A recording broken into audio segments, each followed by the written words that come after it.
The crystal towers of Keth Prime stretched toward the purple sky like frozen lightning.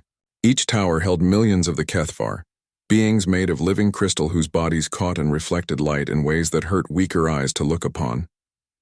For 10,000 years they had ruled the galaxy with an iron fist wrapped in beauty. High Dominarch Zephyros stood in the highest tower, his crystalline form pulsing with inner light as he reviewed the daily reports. His psychic abilities let him read the minds of his subordinates across vast distances, ensuring perfect control over his empire. The Kethvar had built their civilization on one simple truth. They were superior to all other life forms in the galaxy. Every species they had encountered fell into their classification system. The Kethvar themselves were Alpha class, perfect beings destined to rule. Below them came the Beta species, useful servants who could follow orders and perform basic tasks. The Gamma species were little more than animals, good only for labor or food. At the bottom were the Delta species, worthless vermin who served no purpose except to be eliminated before they could become problems. Commander Vextai approached the High Dominarch's platform, his smaller crystal body glowing with nervous energy. "My lord, we have detected new signals from the outer rim. Grid reference 2847 Delta shows signs of a developing civilization." Zephyros barely looked up from his reports. In the past 1,000 years, they had discovered 47 new species. All had been classified, conquered, or destroyed according to their worth. Classification? The planet is small, mostly water, with a single intelligent species. They call themselves humans. Initial scans show primitive technology, no psychic abilities, and violent tendencies toward their own kind. Clear Delta classification, my lord. The High Dominarch's crystalline face showed no emotion. Delta species were always dealt with the same way, complete extermination. It was not cruelty, simply efficiency. History had taught the Kethvar that primitive species who survived long enough eventually became problems. Better to eliminate them while they were still weak. "Send a harvester fleet," Zephyros commanded. "Standard protocol.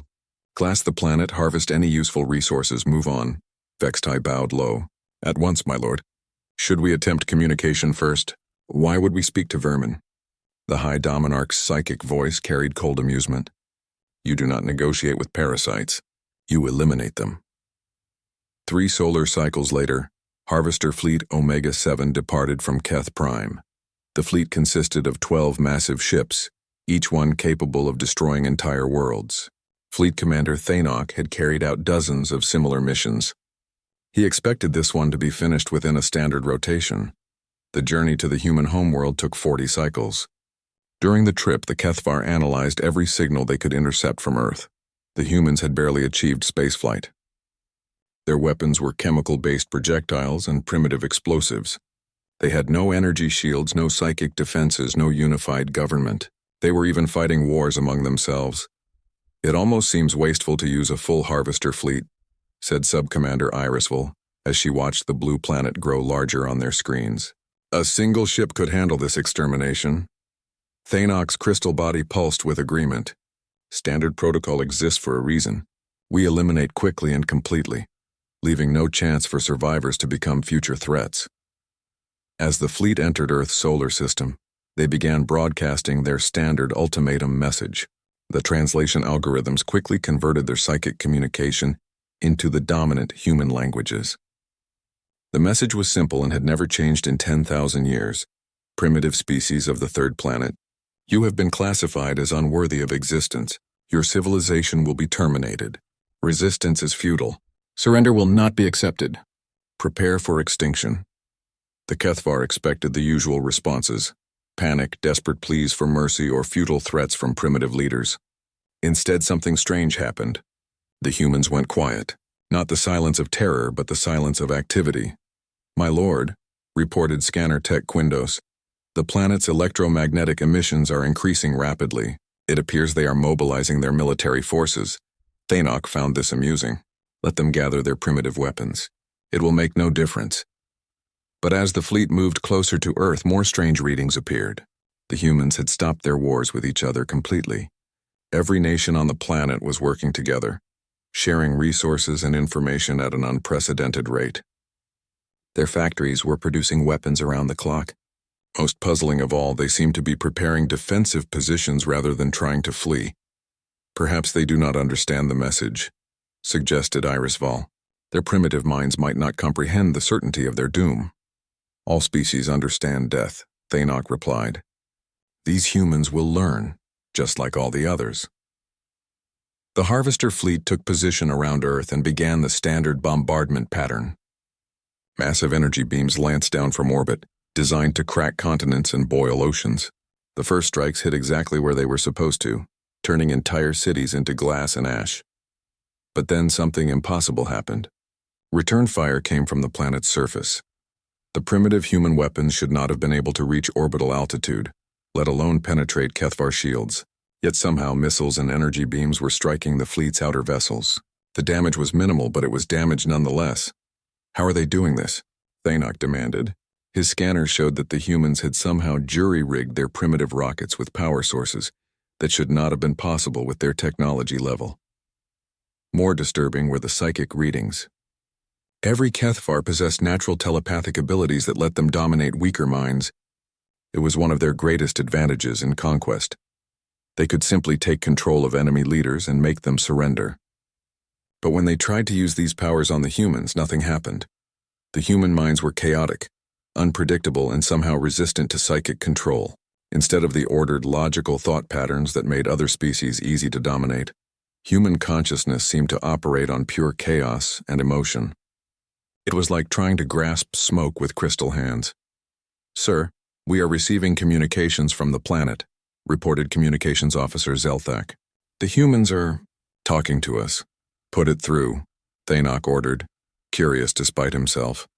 The voice that came through their speakers was calm, almost conversational. "Hello there. This is Admiral Sarah Chen of the United Earth Defense Force. We got your message about extinction and all that. Thanks for the heads up. Just wanted to let you know we decline." The bridge fell silent. In 10,000 years of conquest, no species had ever simply declined extinction. "You do not have a choice in the matter," Thainok replied through the translation system.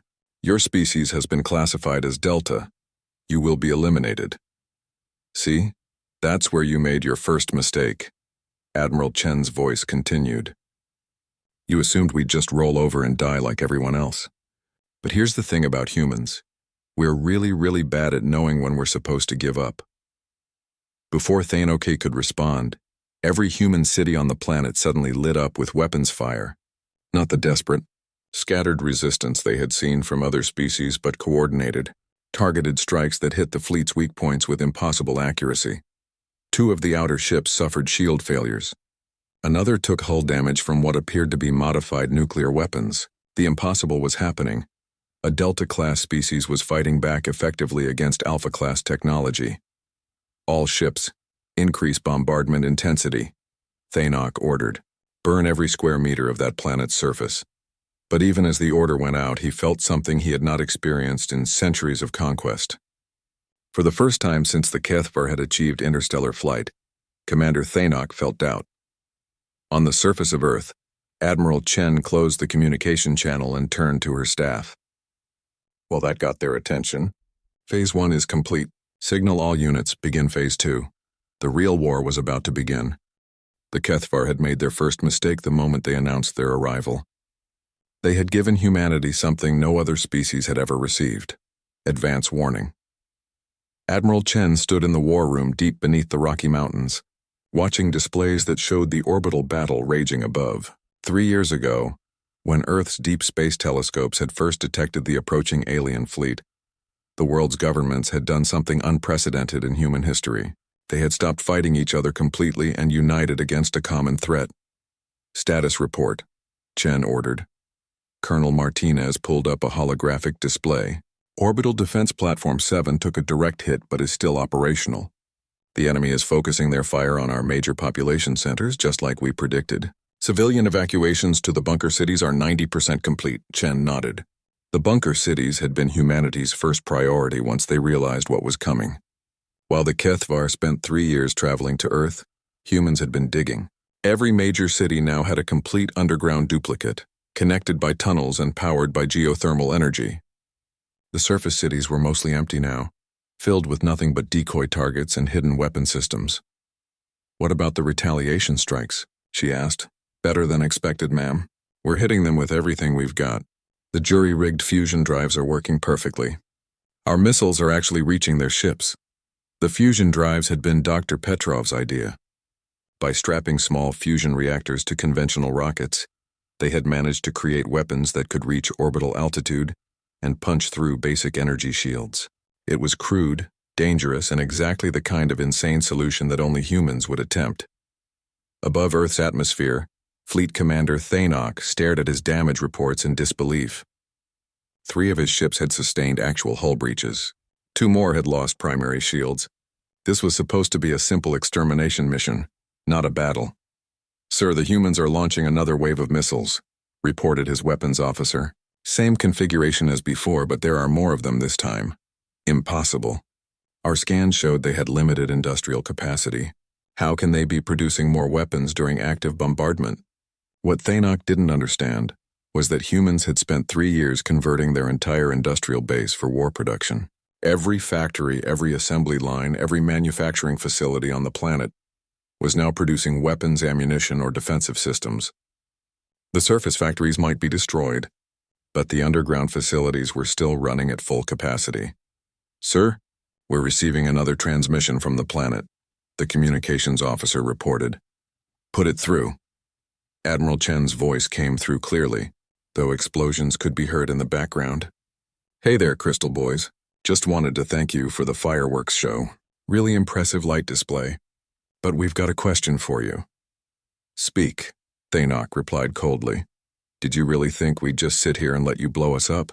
I mean, really? You must not know much about humans if you thought we'd go quietly. Your resistance is meaningless. We have destroyed thousands of species more advanced than yours." Admiral Chen's laugh was audible through the communication system. "See, that's your second mistake. You keep comparing us to other species. But here's the thing, we're not like other species. We're humans, and humans don't know how to quit." Before Thainok could respond, something new appeared on his sensors.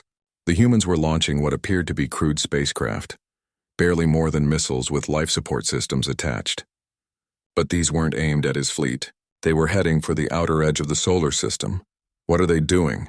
he wondered aloud. His scanner officer provided the answer. "Sir, it appears they are attempting to escape." "Finally showing sense," Thainok muttered. But something felt wrong. These weren't evacuation ships. There were too few of them, and they were moving too fast. These were more like, "Sir, multiple impacts on Ship 7. They're ramming us." The crude human spacecraft were indeed ramming the Kethvar vessels, but not randomly. Each one hit at precisely calculated points, targeting shield generators and weapon systems. The humans were using their own people as guided missiles. "Madness," whispered Irisfall. "They are sacrificing their own lives for minimal tactical advantage." But the advantages weren't minimal. Each ramming attack knocked out key systems, and the humans seemed to know exactly where to hit. More disturbing, the pilots of these suicide craft were broadcasting messages as they flew their final missions. "This is Lieutenant Torres. See you in hell, Crystal Freaks. Captain Williams here. Tell your friends back home. Earth sends its regards. Sarah Chen was right. We don't know how to quit. Take this, you alien bastards." The psychological effect on the Kethvar was profound. In their 10,000 years of conquest, they had never encountered a species willing to throw away individual lives for such small gains. It was illogical, wasteful, and completely outside their understanding of how intelligent beings should behave. "All ships, pull back to maximum bombardment range," Thainok ordered. "Continue planetary sterilization from a safe distance." But as the fleet repositioned, more surprises awaited them. The humans had somehow managed to hide massive railguns in asteroid-like camouflage throughout their solar system. These weapons couldn't penetrate the main fleet's shields, but they could damage smaller vessels and supply ships.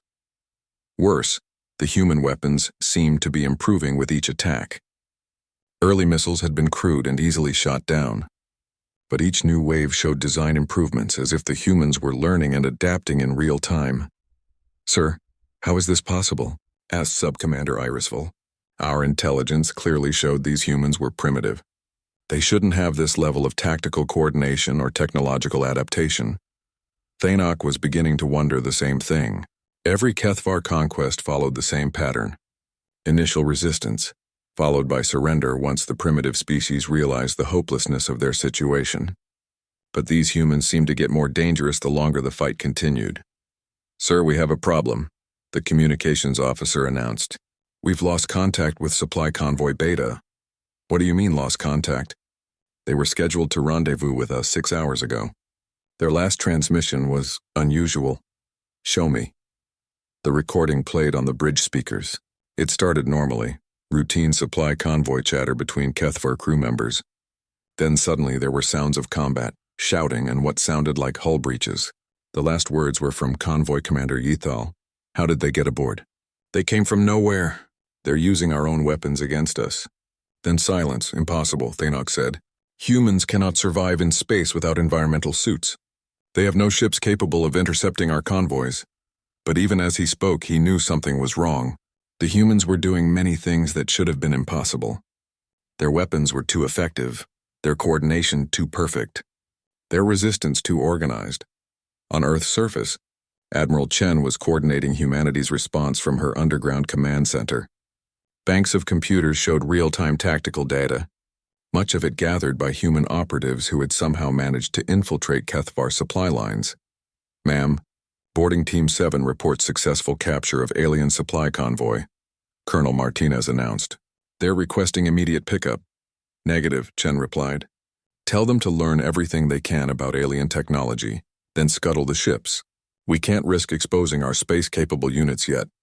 The boarding teams were humanity's most dangerous secret. Using captured alien technology from the first attacks, human engineers had managed to build crude but functional spacecraft. These ships were hidden throughout the solar system, crewed by volunteers willing to spend weeks in space waiting for the chance to strike at alien supply lines. "What about the technology samples?" Martinez asked. "Send them to Research Division Alpha. Dr. Petrov thinks he's close to a breakthrough on their shield technology."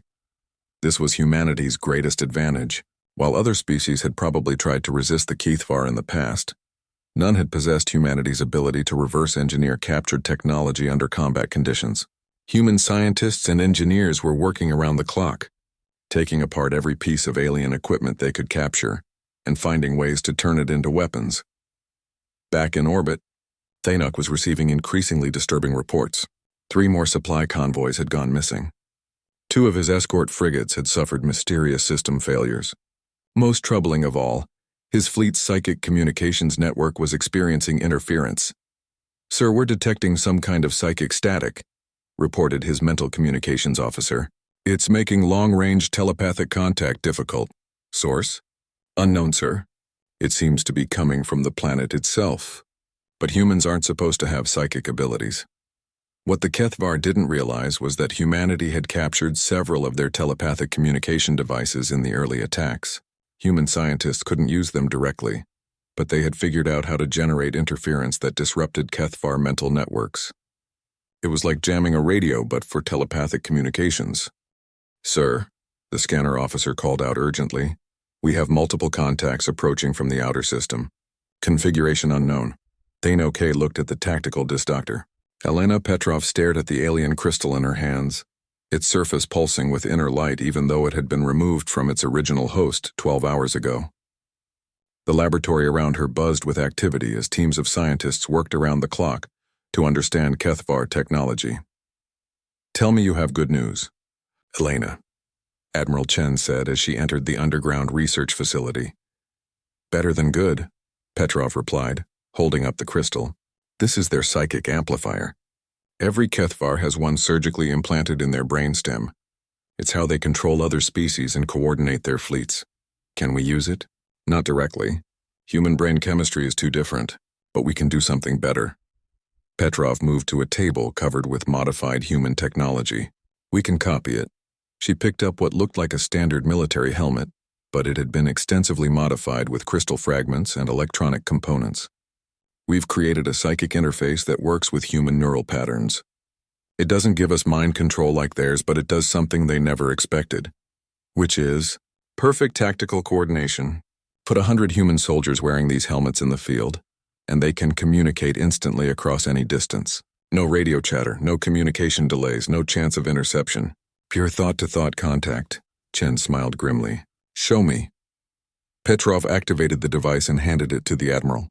The moment Chen put it on, Her mind filled with voices. Not the chaotic noise she expected, but clear, organized thoughts from human commanders around the globe. "My God," Chen whispered. "It's like having a direct line to every unit in our forces." "That's not all," Petrov continued. "We've figured out how to turn their own weapons against them. These crystal-based energy systems are incredibly efficient, but they have a fatal weakness." She led Chen to another table where teams of engineers were modifying captured Kethvar weapons. Their energy weapons are designed to work only with Kethvar crystal technology, but we've learned to fool them. A young engineer named Singh looked up from his work. "We basically convinced their guns that we're Kethvar. These modified crystals emit the right psychic signature to activate their weapon systems. We can use their own guns better than they can." "How is that possible?" "Because we're not limited by their programming," Singh explained. "Kethvar weapons have built-in safety systems and power limitations. They're designed to never harm other Kethvar, but since we're human, those safety systems don't apply to us." Admiral Chen picked up one of the modified alien weapons. It was sleek, beautiful, and felt warm to the touch. "What's the range on this?" "About 50% better than their original specifications. We removed the power governors." Chen activated the weapon and aimed it at a target across the room. The energy beam that emerged was brilliant blue-white and cut through reinforced steel like it was paper. "Outstanding. How many do we have?" "About 2,000 functional weapons so far, with more coming online every hour. But that's not our biggest achievement." Petrov led Chen deeper into the facility, past laboratories where human scientists worked alongside salvaged alien computers. "We've cracked their navigation database," she announced. "We know where they come from." The main display showed a three-dimensional map of the local galactic region. Hundreds of star systems were marked with different colored symbols. Red markers are Kethvar military bases. Yellow are industrial worlds. Blue are slave colonies with other species. How many species are we talking about? At least 47 that we can identify. Some have been slaves for thousands of years. And Sarah, they all hate the Kethvar as much as we do. Chen studied the map carefully. "You're suggesting we take the fight to them." "I'm suggesting we do what humans do best, turn their own system against them. The Kethvar control their empire through fear and superior technology. But we've stolen their technology, and as for fear..." Petrov smiled coldly. "I don't think they know what fear really looks like yet." Above Earth's atmosphere, Fleet Commander Thainok was learning exactly what Dr. Petrov meant. His fleet of 12 ships was now down to 8 operational vessels. The humans had stopped the random attacks and moved to surgical strikes that targeted specific systems with impossible accuracy. "Sir, we have another problem," his intelligence officer reported. "The humans have stopped broadcasting on their normal communication channels, meaning we can no longer intercept their tactical communications. It's as if they've gone completely silent, but their coordination is actually improving." Thainok studied the tactical displays. The human attacks were becoming more sophisticated by the hour. Their missiles now flew in complex patterns that avoided point defense systems. Their boarding parties somehow knew exactly where to strike his ships for maximum damage. Most disturbing, they seemed to predict his tactical decisions before he made them. "Sir, incoming transmission from the planet." Admiral Chen's voice filled the bridge, but there was something different about it now. It carried an undertone that made even Kethvar crystals resonate uneasily. "Commander Thainok, this is Admiral Chen. We need to talk." "There is nothing to discuss. Your species will be eliminated." "See, that's where you're wrong. We've been having some very interesting conversations with your database. Did you know you've got detailed files on 47 different species you've conquered? That's a lot of civilizations you've destroyed." Thainok felt his first real moment of concern. Human access to Kethvar databases should have been impossible. "You cannot access our secured systems." "Actually, we can. Turns out your computer security is really designed to keep other Kethvar out, not humans. We think differently than you do. So we found ways in that you never considered." Chen's voice carried a hint of satisfaction. "We know about the Zephyrin resistance fighters hiding in the asteroid belts of Kepler 442. We know about the Threx slave colonies that still maintain hidden weapon stockpiles. We even know about the Mordak survivors who've been planning rebellion for the past 3 centuries. Impossible. Those species were completely subdued, were they? Because according to your own intelligence reports, you've been dealing with minor incidents and isolated uprisings across your empire for decades. You just classified them as insignificant and ignored them. Admiral Chen's next words sent ice through Thanok's crystalline veins.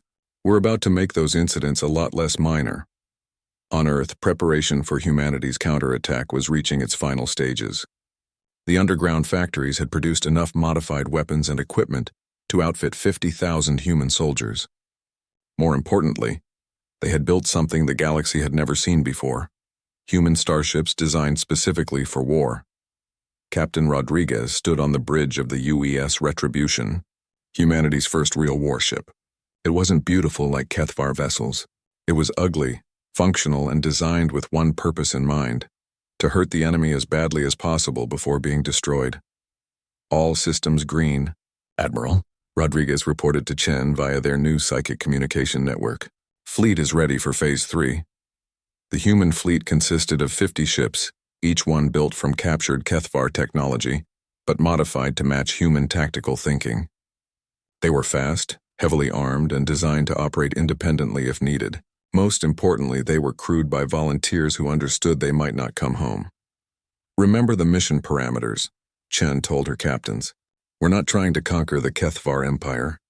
We're trying to destroy it, hit their supply lines, free their slaves, and give every oppressed species the tools they need to fight back. Captain Williams of the UES Defiance spoke up through the psychic link. What about civilian populations? The Kethvar don't have civilians, Chen replied coldly. Every single one of them participates in their empire's oppression. But we're better than they are. We'll give them the same choice they gave us: surrender or face the consequences. The first target was a Kethvar supply depot 3 days away at maximum speed. Intelligence suggested it was lightly defended and contained enough weapons and equipment to arm several slave populations. More importantly, it was connected to the Empire's main communication network. All ships, engage jump drives. Let's go teach the Kethvar what happens when they mess with humanity. The human fleet disappeared into hyperspace, leaving Earth's defenders to continue their orbital battle with Thanok's remaining forces. But the real war was just beginning. 3 days later, Supply Depot Keth 47 received its routine morning report from the orbital platforms. Everything was normal. Cargo transfers proceeding on schedule, security patrols showing no unusual activity, slave labor crews working at acceptable efficiency rates. Then the humans arrived. The attack came without warning. 50 human warships dropped out of hyperspace simultaneously, their modified Kethvar weapons already charged and targeting critical systems. The depot's defenses, designed to repel primitive raiders or slave uprisings, were completely overwhelmed. Commander Zixtal barely had time to send a distress signal before his command center exploded around him. The humans weren't just attacking randomly. They knew exactly where every critical system was located, as if they had compla. High Dominarch Zephyros stood in his crystal throne room, watching reports flow in from across his empire. For the first time in 10,000 years of Kethvar supremacy, the daily briefings brought nothing but bad news. Summarize, he commanded his intelligence chief. Commander Vextai's crystalline form flickered with nervous energy. My lord, we have lost contact with 17 supply depots, 43 communication relays, and 8 minor military installations. Slave uprisings have broken out on 29 worlds. The humans have somehow armed primitive species with our own technology. How many ships have we lost? 47 confirmed destroyed, 31 missing and presumed captured. The humans appear to be using our own vessels against us. Zephyros felt something he had not experienced in millennia: genuine confusion.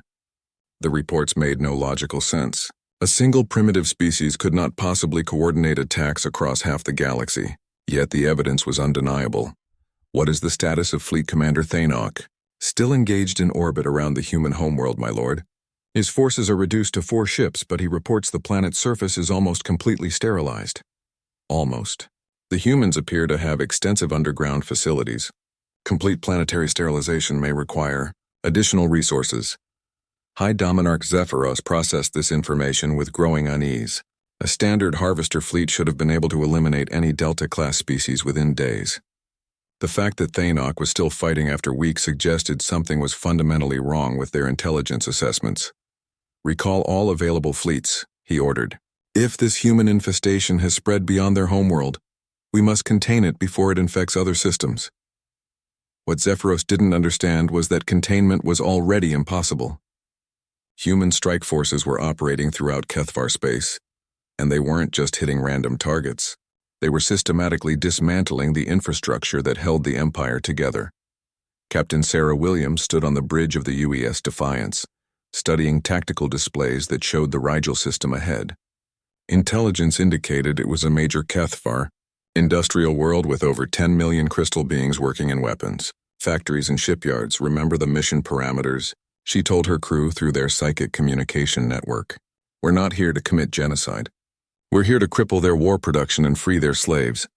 Lieutenant Commander Park nodded from his position at the weapons console. What if they refuse to surrender? Then we make surrender their most attractive option, Williams replied grimly.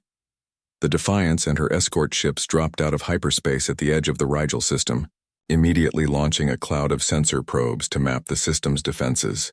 What they found was typical of Kethvar arrogance. Powerful orbital platforms designed to repel frontal assaults, but almost no patrol ships or early warning systems. They're not expecting us, Park observed. Their entire defense network is focused on protecting against large fleets, not small raiding forces. Perfect. Begin Phase 1. Phase 1 was pure human psychology warfare. Instead of attacking immediately, the human ships began broadcasting on every frequency the Kethvar used for communication. The message was simple and delivered in perfect Kethvar language, thanks to captured translation algorithms. Attention Crystal Empire. This is Captain Sarah Williams of the United Earth Defense Force. Your High Command has classified my species as Delta-class vermin, suitable only for extermination. We disagree.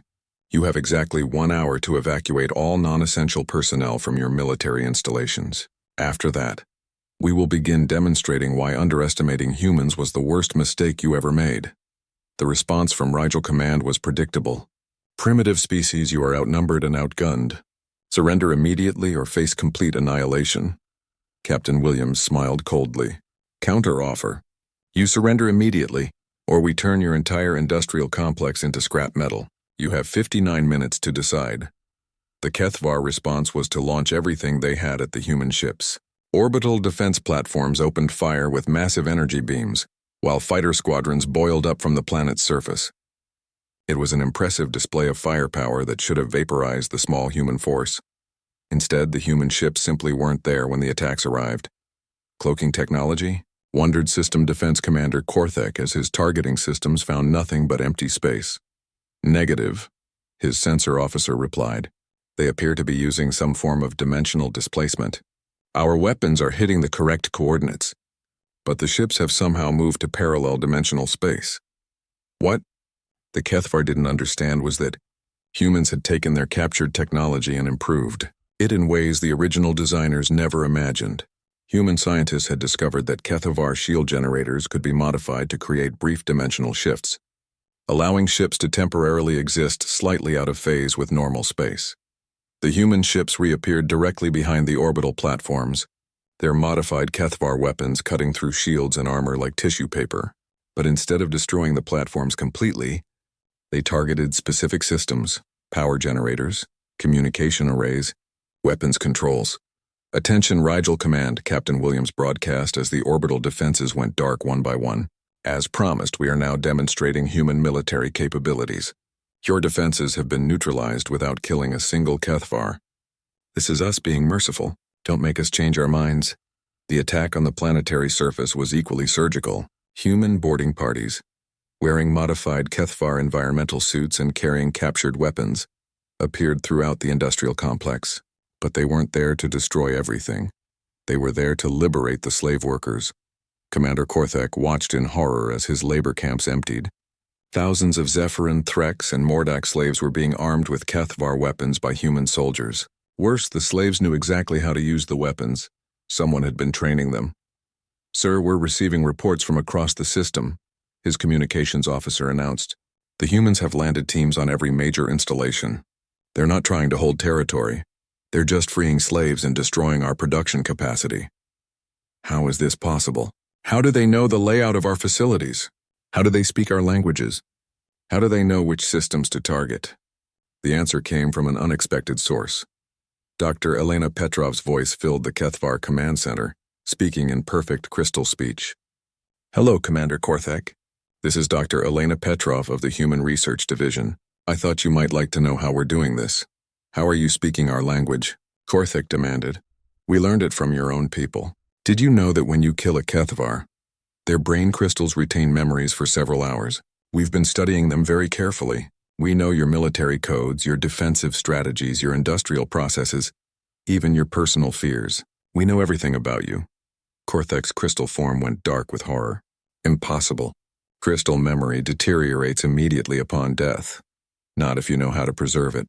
We've gotten very good at that. In fact, we know so much about Kethvar psychology that we can predict your tactical decisions before you make them. For example, right now you're thinking about sending a distress signal to the High Command.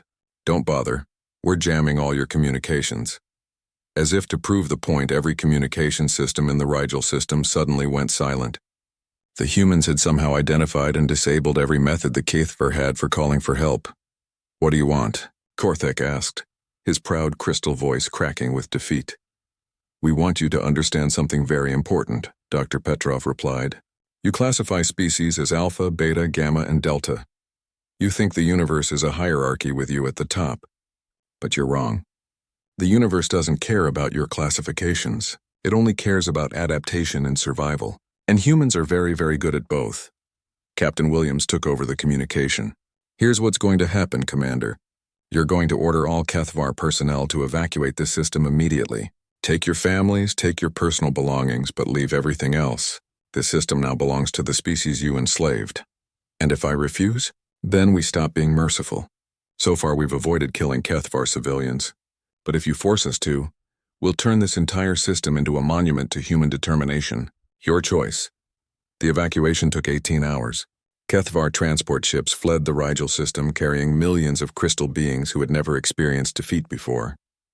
They left behind industrial facilities worth centuries of development and thousands of newly armed, former slaves who were eager to use their liberation as a base for further rebellion. But the humans weren't finished. As the last Kethvar transport departed, Captain Williams sent a message that would be remembered throughout the galaxy. Attention, Kethvar High Command. This is the United Earth Defense Force. We know you're listening to this transmission. We want you to understand something. For 10,000 years, you've ruled through fear and superior technology. You've convinced yourselves that you're the apex species, the natural rulers of the galaxy. You've forgotten that empires built on oppression always fall eventually.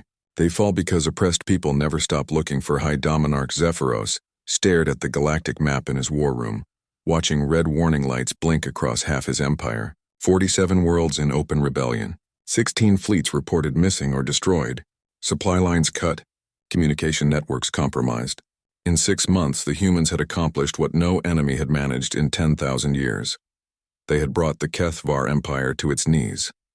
Status report, he commanded, though he already knew it would be bad news. Commander Vextai approached with visible reluctance. My lord, the situation continues to deteriorate. The Threx rebellion has spread to 12 systems. The Zephyrin resistance has captured our main weapons depot in the Centauri sector. And the humans, he paused, struggling with the words. The humans appear to be everywhere at once. How is that possible? Intelligence suggests they have fewer than 100 ships. Yes, my lord, but they are not fighting like a traditional fleet. They operate in small groups, strike without warning, disappear before we can respond. Worse, they seem to know our tactical responses before we make them. Zephyros turned to face his intelligence chief. The High Dominarch's crystal form was no longer the brilliant, commanding presence it had once been. Stress and defeat had dimmed his inner light. You told me these humans were Delta-class primitives.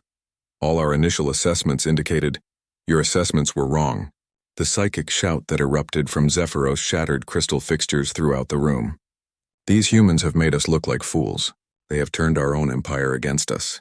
They have made the word Kethvar synonymous with failure throughout the galaxy. Vextai cowered under his master's rage. My lord, what are your orders? Zephyros was quiet for a long moment, his crystal form pulsing with dark energy. Activate the extinction protocol. The words fell into the war room like stones into still water. Every Kethvar present felt their crystal hearts skip in horror. The extinction protocol was the Empire's ultimate weapon, never used but always ready. It was designed for only one purpose: to sterilize entire star systems when conventional conquest failed. My lord, vexed I whispered, the extinction protocol has never been authorized. The weapon systems are untested on such a scale. Then we will test them on the humans, Zephyros replied coldly. If we cannot rule the galaxy, then we will burn it clean and start over. Activate all stellar devastation units. Target every system with confirmed human presence. And target Earth first. What the High Dominarch didn't know was that human intelligence networks had penetrated deep into Kethvar command structures. Within minutes of his decision, the information was racing through quantum communication channels to Admiral Chen on Earth. They're going to do what? Chen asked, staring at the intelligence report. Dr. Petrov looked up from her analysis. Starkiller weapons. According to the captured data, they have devices that can destabilize solar cores and cause controlled supernova explosions. They're planning to destroy every system where we've established a presence. How long do we have? The closest stellar devastation unit is being moved into position near Sol. Estimated arrival, 72 hours.